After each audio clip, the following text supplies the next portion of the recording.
Hospital থেকে বেরিয়ে দ্রুত তের কলেজের দিকে যাচ্ছে তের আব্বু। কলেজের কাছে পৌঁছাতেই যিশুর সাথে দেখা হলো তের আব্বুর। যিশুকে দেখে এগিয়ে গিয়ে তের আব্বু বলল, তুমি তের বান্ধবী না? তোমায় বেশ কয়েকবার দেখেছি তের সাথে আমাদের বাসায় যেতে। তুমি কি সেই মেয়েটি? জি আঙ্কেল, আমি তের বান্ধবী, আমার নাম যিশু। কেন, কি হয়েছে আঙ্কেল? আপনি এভাবে উত্তেজিত হয়ে আছেন, কোথায় যাচ্ছেন? আচ্ছা মা, তুমি কি তের ব্যাপারে কিছু জানো? ও কাউকে ভালোবাসে, জাঙ্কুক না কি যেন নাম, তোমাদের কলেজেই পড়ে নাকি ওই ছেলেটা।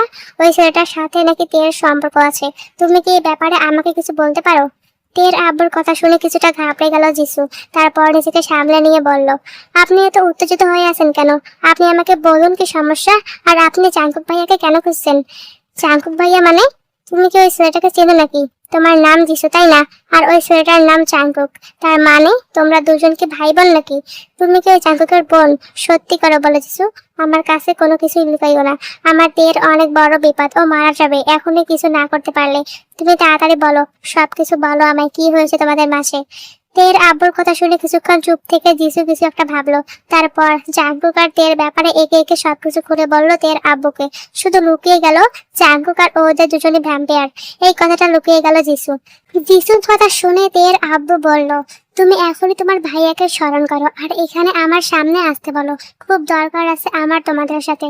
আমি জানি তুমি এবং তোমার ভাইয়া তোমরা দুজনেই হয়তো ভ্যাম্পায়ারের কোনো কিছুর সাথে যুক্ত, তাই তাড়াতাড়ি ডাকো জাঙ্কুককে। তের আব্বুর কথা শুনে অবাক হয়ে গেল যিশু। যিশু মনে মনে ভাবলো, তের আব্বু কি করে জানলো ওদের ব্যাপারে।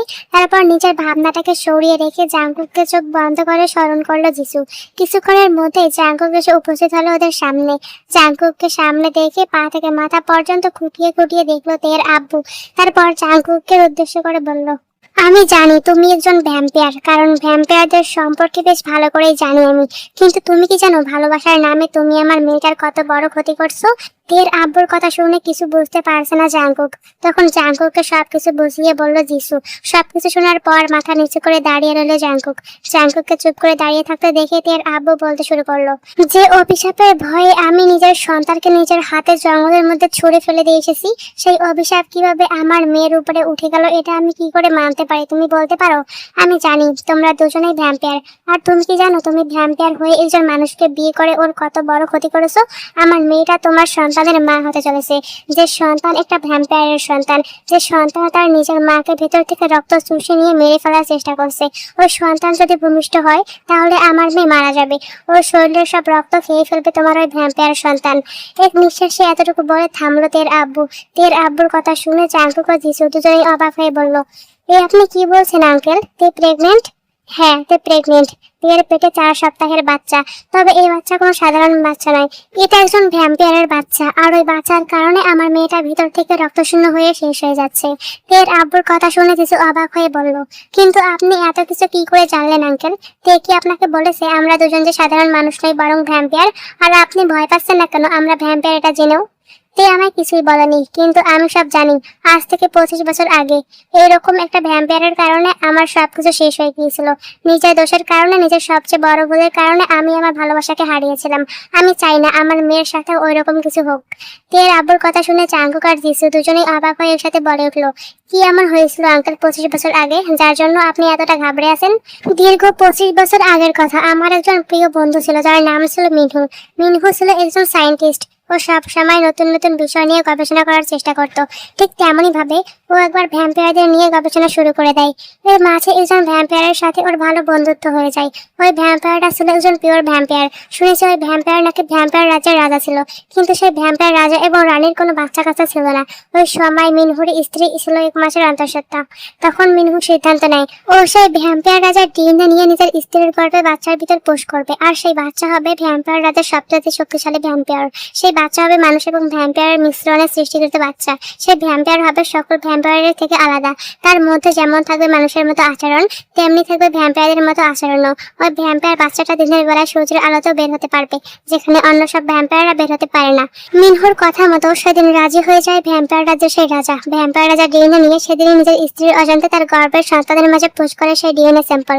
মিনহুর সবচেয়ে ভালো বন্ধু ও কাছের বন্ধু হওয়ায় আমার সবকিছু জানাতো তখন মিনহু। আমিও সেই ভ্যাম্পায়ার রাজ্যের রাজাকে দেখেছি বেশ কয়েকবার, কিন্তু আমি ভয়ে তাদের সাথে কখনো কথা বলতাম না। এতটুকু বলে থামলো তের আব্বু। তের আব্বুকে থামতে দেখে জাঙ্কুক এবং যিশু একসাথে উত্তেজিত হয়ে বলল, তারপর কি হলো আঙ্কেল? তারপর কি সেই ভ্যাম্পায়ার বাচ্চাটা হয়েছিল? প্লিজ বলুন আঙ্কেল, আমরা সবকিছু জানতে চাই। জাঙ্কুকের কথা শুনে একটা দীর্ঘশ্বাস ছেড়ে তের আব্বু আবার বলতে শুরু করলো, সেই ভ্যাম্পায়ারের ডিএনএ মিনহুর স্ত্রীর গর্ভে পুশ করার পর থেকেই মিনহুর স্ত্রী অস্বাভাবিক আচরণ করতে লাগলো। হঠাৎ তার খাওয়া বেড়ে গেল, সে প্রচুর পরিমাণে খাবার খেত। তার এমন খাওয়া দেখে সবাই অবাক হয়ে যেত।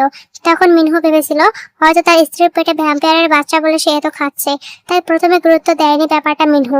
তখন আমিও নতুন নতুন বিয়ে করেছি ভালোবেসে, আর আমার স্ত্রীর পেটে ছিল আমার ভালোবাসার ফসল, আমার প্রথম সন্তান। তখন মিনহু আমাকে তার কথা জালে ফাঁসায়। মিনহু আমাকে বলে ও আমার স্ত্রীর গর্ভে ভ্যাম্পায়ারের ডিএনএ পুশ করতে চায়, এতে করে আমার সন্তান হবে শক্তিশালী ভ্যাম্পায়ার। তাকে দিয়ে যে কোনো কাজ করাতে পারবো। পৃথিবীর মধ্যে সবচাইতে ধনী লোক হব আমরা। ওর কথা জালে ফেসে আমিও ওর কথায় রাজি হয়ে যাই, যেটা ছিল আমার জীবনের সবচাইতে বড় ভুল।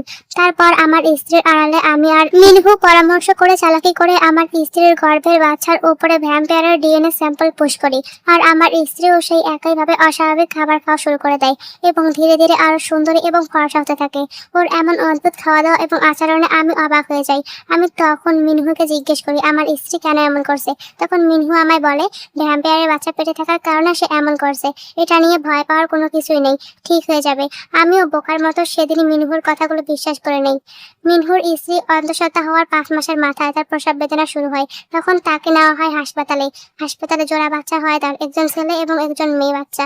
সেই বাচ্চা হওয়ার সময় মিনহুর স্ত্রী রক্তশূন্য হয়ে মারা যায়, কারণ সে মানুষ, আর মানুষের পেটে ভ্যাম্পায়ারের বাচ্চা হওয়ার কারণে তার শরীরে সব রক্ত চুষে নেয়, যার ফলে সে রক্তশূন্য হয়ে তখনই মারা যায়। এই ঘটনায় মিনহু যেন একটু শোকাহত হয়নি। তার স্ত্রী যে এভাবে মারা গেল সেদিকে তার কোনো খেয়ালই নেই, যেন এতে কিছুই যায় আসে না তার, বরং সে তার বাচ্চাদের নিয়ে পাগল। মিনহু ভেবেছিল সে ওই ভ্যাম্পায়ারের বাচ্চা নিয়ে তাদের দিয়ে পৃথিবীর সবচেয়ে শক্তিশালী এবং ধনী মানুষ হবে। কিন্তু ওই যে কথায় আছে না, অতি লোভে সব সময় খারাপই হয়, তাই মিনহুর সাথেও তাই হয়েছিল। মিনহু যেমন লোভ করেছিল ঠিক তেমনি ওর সাথেও খুব খারাপ হয়েছিল। ভ্যাম্পায়ার রাজার রাজা এবং রানী মিনহুর ওই বাচ্চা দুটোকে নিয়ে যায়, আর যাওয়ার আগে নির্মমভাবে হত্যা করে মিনহুকে। এই ঘটনার পর আমি আমার স্ত্রীকে নিয়ে অনেক টেনশনে পড়ে যাই, কারণ আমি কখনো চাইনি আমার স্ত্রী এভাবে মারা যাক। আমি ওকে অত্যন্ত ভালোবাসতাম। তখন আমি সিদ্ধান্ত নেই আমার স্ত্রীর গর্ভে বাচ্চাটাকে নষ্ট করে দেবো আমি, কিন্তু আমার ধারণা ভুল ছিল। বাচ্চাটা নষ্ট করার আগেই আমার স্ত্রীর প্রসব বেদনা শুরু হয়, আর মিনহুর স্ত্রীর মতো আমার স্ত্রীও বাচ্চা জন্ম দেওয়ার সময় আমার ছেলে সারা জীবনের মতো চলে যায় নাফরার দেশে। আমার একটা ফুটফুটে ছেলে সন্তান হয়েছিল, যে ছিল ভ্যাম্পায়ার, কিন্তু সেই ছেলের প্রতি আমার কোনো ভালোবাসা মায়া কিছু ছিল না। আমি আমার স্ত্রীকে হারিয়ে অনেক ভেঙে পড়েছিলাম, তাই সেই ছেলেকে সেদিন রাত্রে আমি জঙ্গলে নিয়ে ফেলে দিয়ে আসি। এতটুকু বলে হু হু করে কান্না শুরু করে দিল তের আব্বু। কান্না করতে করতে নিচে বসে পড়লো উনি। জাঙ্কুক তের আব্বুর সামনে হাঁটু করে বসে বলল, আচ্ছা আঙ্কেল, আপনার স্ত্রীর যে বাচ্চাটা হয়েছিল সেটাও কি ভ্যাম্পায়ার রাজার ডিএনএ থেকে? জাঙ্কুকের কথা শুনে কান্না থামিয়ে তের আব্বু বলল, না, ওটা ভ্যাম্পায়ার রাজার ডিএনএ ছিল না।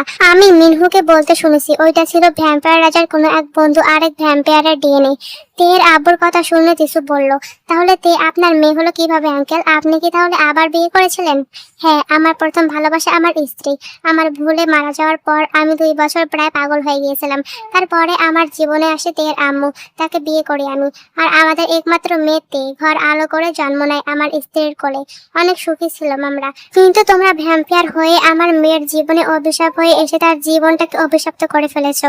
আমার মেয়েটাও ধীরে ধীরে এগিয়ে যাচ্ছে সেই অভিশাপের দিকে। এখনই ওর পেটের বাচ্চাটা নষ্ট না করলে ও ঠিক আমার স্ত্রীর মতো করে মারা যাবে। আমি তোমাদের পায়ে পড়ি, আমার সন্তানকে তোমরা বাঁচাও, আমার তেকে তোমরা বাঁচাও। আমি জানি তে যদি জানতে পারে ওর পেটে বাচ্চা আছে, ও কখনোই সেই বাচ্চা নষ্ট করতে দেবে না। তোমরা প্লিজ আমার মেয়েটাকে বাঁচাও, ওর পেটের বাচ্চাটাকে মেরে ফেলো তোমরা, আর আমার তেকে ছেড়ে তোমরা চলে যাও। তোমরা আমার মেয়ের জীবন থেকে চলে যাও। তোমরা আমার মেয়ের জীবনের অভিশাপ আমি চাই না। আমার স্ত্রীর মতো তোমরা অভিশাপ হয়ে আমার মেয়ের জীবনটাও শেষ করে দাও। চলে যাও, চলে যাও তোমরা, তোমাদের পায়ে পড়ি আমি, আমার মেয়েটাকে মুক্তি দাও। কথাগুলো বলতে বলতে কান্নায় ভেঙে পড়ে তের আব্বু। রাত 1:30। তের রুমে এসে দাঁড়িয়ে আছে জাঙ্কুক। জাঙ্কুকের চুলগুলো কেমন উস্কো খুস্কো হয়ে আছে, চোখ দুটো লাল টকটকে হয়ে ফুলে আছে। জাঙ্কুক অসহায় চোখে তাকিয়ে আছে তার মায়াবিনী তের ঘুমন্ত মুখের দিকে। তের মুখটা কেমন শুকনো শুকনো লাগছে, কিন্তু অসম্ভব সুন্দর লাগছে তেকে। তের সারা শরীর যেন ফর্সা ধবধবে লাগছে দেখতে, কিন্তু চোখের নিচে পড়ে আছে হালকা কালি। তের চোখের নিচে কালি দেখতেই বুকের ভেতর ধক করে উঠলো জাঙ্কুকের। জাঙ্কুক গুটি গুটি পায়ে তের পাশে গিয়ে বসলো।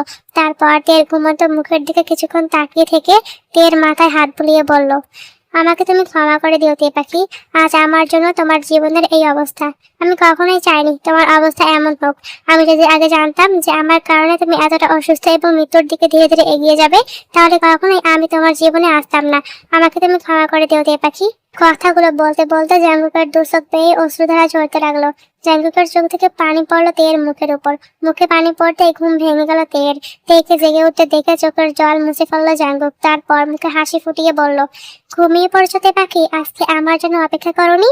আপনি কখন আসছেন জাঙ্কুক? আমি আপনার জন্য অপেক্ষা করতে করতে কখন ঘুমিয়ে পড়েছি নিজেও জানি না। আপনাকে দেখতে এমন লাগছে কেন? আপনার কি শরীর খারাপ লাগছে? তের কথা শুনে মুচকি হেসে নিচ থেকে উঠে তের পাশে বসে তেকে বুকের সাথে জড়িয়ে ধরলো জাঙ্কুক।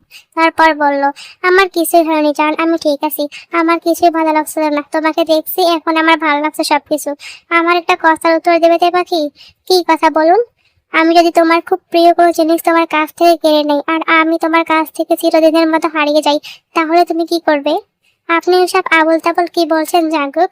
আমি তো আপনার কথা কিছুই বুঝতে পারছি না। আপনার কি শরীর খারাপ লাগছে? কোথাও কষ্ট হচ্ছে আপনার? আপনি এভাবে কেন কথা বলছেন আমার সাথে? আমার কোন প্রিয় জিনিস কেড়ে নেবেন আপনি? আর আমাকে ছেড়ে চলে যাবেন কেন?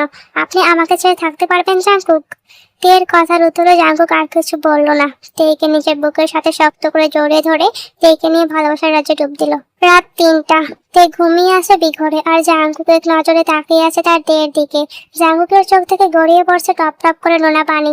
জাঙ্কুকের কলিজাটা যেন ছিঁড়ে যাচ্ছে, কারণ আজকে তের সাথে তার শেষ দেখা। আজকের পর থেকে আর কখনো তের সামনে আসবে না জাঙ্কুক। হারিয়ে যাবে কোনো এক অসীম দেশে, যেখান থেকে কেউ আর খুঁজে পাবে না জাঙ্কুককে। জাঙ্কুক আর কোনোদিন ফিরবে না তের জীবনে। এসব কথা ভাবতে ভাবতে বুকটা চিরে কান্না বেরিয়ে আসছে জাঙ্কুকের। জাঙ্কুক পারছে না তার তেকে ছেড়ে যেতে, আবার পারছে না তেকে আঁকড়ে ধরতে। জাঙ্কুকের এতটা কষ্ট হচ্ছে যে ওর মনে হচ্ছে মৃত্যু যন্ত্রণা হয়তো এই যন্ত্রণা চাইতে অনেক সুখের। এতটা কষ্ট যেন সহ্য করতে পারছে না জাঙ্কুক। বাকি রাতটুকু তের দিকে তাকিয়ে থেকেই কাটিয়ে দিল জাঙ্কুক। ভোরবেলা তের ঘুম ভাঙতেই জাঙ্কুকের দিকে তাকিয়ে দেখলো জাঙ্কুক ওর দিকে হা করে তাকিয়ে আছে। অন্য কোনো দিকে যেন খেয়াল নেই জাঙ্কুকের। জাঙ্কুকের চোখ দুটো অশ্রু জলে ভেজা। তে অবাক হয়ে জাঙ্কুককে জিজ্ঞেস করলো, কি হয়েছে আপনার জাঙ্কুক? আপনি এভাবে আমার দিকে তাকিয়ে আছেন কেন? আর কেনই বা এভাবে কান্না করছেন আপনি? তের কথার উত্তর না দিয়ে জাঙ্কুক তেকে শক্ত করে বুকের মাঝে জড়িয়ে ধরে কপালে চুমু দিয়ে বলল, যাও তে পাখি, ফ্রেশ হয়ে এসো। আমি এখানে তোমার জন্য অপেক্ষা করছি। জাঙ্কুকের কথা শুনে কেমন যেন লাগছে তের, কিন্তু তের এখন প্রচন্ড ক্ষুধা পেয়েছে। ক্ষুধার কথা বলতে ইচ্ছে করছে না, তাই আর কথা না বাড়িয়ে উঠে ফ্রেশ হতে চলে গেল। 15 মিনিট পর তে ওয়াশরুম থেকে ফ্রেশ হয়ে বের হতেই দেখলো জাঙ্কুকের দিকে অশ্রু ভেজা নয়নে তাকিয়ে আছে। তে জাঙ্কুকের দিকে ভুরু কুঁচকে তাকালো। তারপর কিছু একটা বলতে যাবে তার আগেই জাঙ্কুক এসে তেকে শক্ত করে বুকে জড়িয়ে ধরে হু হু করে কাঁদতে শুরু করলো। জাঙ্কুকের এমন কাণ্ড দেখে তে অবাক হয়ে জাঙ্কুকের মাথায় হাত বুলিয়ে বলল, কি হয়েছে আপনার? আপনি এমন আচরণ কেন করছেন জাঙ্কুক? আমাকে বলুন আপনার কি হয়েছে? আপনি এভাবে কাঁদছেন কেন জাঙ্কুক? তুমি আমাকে ক্ষমা করে দিও তে পাখি, মাফ করে দিও আমায়। আমি জানি তুমি চাইলেও হয়তো কখনো আমাকে ক্ষমা করতে পারবে না, কিন্তু আমার এছাড়া আর কোনো উপায় নেই তে পাখি। আমাকে তুমি ক্ষমা করে দিও। অনেক ভালোবাসি তোমায় তে পাখি, অনেক বেশি ভালোবাসি আমি তোমায়। কথাগুলো বলেই তের কোমরে কিছু একটা পুশ করলো জাঙ্কুক। সাথে সাথে তে জোরে আহ শব্দ করে জাঙ্কুকের দিকে বড় বড় চোখ করে তাকালো। তারপর জাঙ্কুকের বুকে মাথা রেখে অজ্ঞান হয়ে গেল। সাথে সাথে জাঙ্কুক তেকে কোলে তুলে নিল। তারপর তের কপালে চুমু দিয়ে দরজা খুলে তের আব্বু আম্মুকে ডেকে বলল, আঙ্কেল আন্টি, আপনারা তাড়াতাড়ি হাসপাতালে চলে আসুন, আমি তেকে নিয়ে যাচ্ছি। কথাগুলো বলেই আর এক মুহূর্ত দাঁড়াতো না জাঙ্কুক। তেকে কোলে নিয়ে হাওয়ার বেগে ছুটে গেল হাসপাতালে। যেন মিনিটের মধ্যেই পৌঁছে গেল হাসপাতালে জাঙ্কুক তেকে নিয়ে। তারপর ডাক্তার এবং নার্সদের ডেকে তেকে হাসপাতালে ভর্তি করা হলো। তের বাচ্চা নষ্ট হয়ে গেছে, প্রচুর পরিমাণে ব্লাড হচ্ছে তের। তেকে 3 ভাগ রক্ত দেওয়া হলো। ততক্ষণে তের আব্বু আম্মু হাসপাতালে চলে এসেছে। তাদের আস্তে দেখে ডাক্তারের কাছে চলে গেল জাঙ্কুক। ডাক্তার অপারেশন থিয়েটার থেকে বেরিয়ে এসে বলল, পেশেন্ট এখন বিপদমুক্ত, কিন্তু তার পেটের বাচ্চা নষ্ট হয়ে গেছে। জাঙ্কুক ডাক্তারের কথাটা শুনে মুখে মলিন হাসি ফুটিয়ে কোথায় যেন চলে গেল। জাঙ্কুককে চলে যেতে দেখে একটা দীর্ঘশ্বাস ছাড়লো তের বাবা মা। এর মাঝে তের মাকেও সবটা বলেছেন তের বাবা। জাঙ্কুক কি তবে চিরদিনের মতো হারিয়ে গেল তার তের জীবন থেকে? আর কি কখনো এই ভাবে না ওরা? পর্বটা এর চাইতে বড় করতে পারলাম না, তাই দুঃখিত। আর এই গল্পটা আর দুটা পার্টে শেষ করব।